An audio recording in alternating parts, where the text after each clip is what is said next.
Hey, what's up guys? Welcome back to my channel. My name is Lashana Candacy, and here on this channel we do a ton of fun content. But today my content is going to be a little bit more serious because I just wanted to bring awareness to mental illness.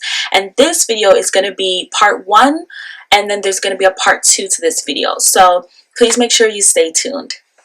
So I want to go ahead and jump right into the video. So part 1 is going to really talk about anxiety and depression. What exactly is anxiety? What exactly is depression?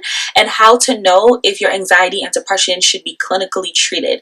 Now, I want to tell you that I am not a therapist. I'm not a psychologist. I do not have a doctorate degree. So my advice or my take on mental illness is off of my own personal experience. So if I say something that might be wrong, inaccurate, or it just doesn't apply to you, because not everything is going to apply to every person, please make sure that you seek professional help. I'm just sharing my experience. Anxiety, in my opinion, is, first of all, everyone has anxiety. We all have anxiety. Anxiety is something that's natural. It helps prevent us from making mistakes. So if you're scared of heights and you're at the top of a building and it's like 30 feet up or whatever, you're going to feel anxious because that's something that's fearful and that's protecting you from jumping off the ledge, right?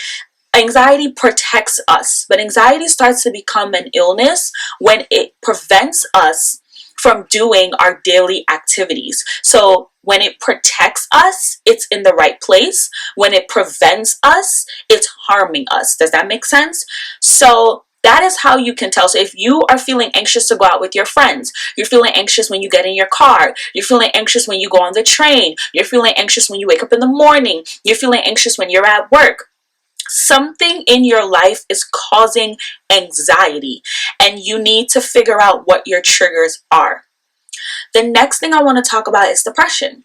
Depression, we all go through depression. If a loved one passes away, if you go through a breakup, there is usually 3 to 4 weeks where you're sad and you're eating popcorn and Cheetos and ice cream, and you're going through the motion of feeling like your mood is suppressed, right?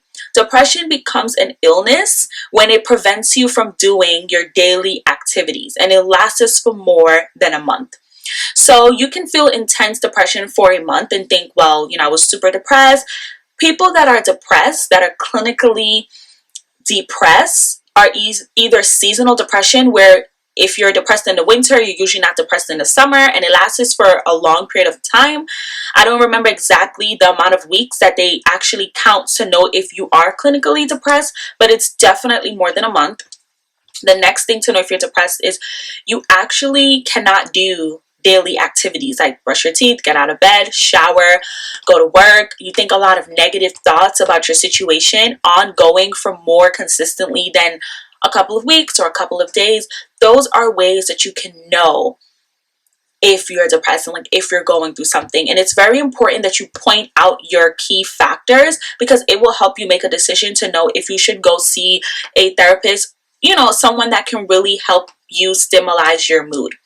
So that's what I wanted to talk about in this video. I wanted to make sure that everyone had a clear understanding of what anxiety and depression is and how to apply certain symptoms to maybe what you're going through.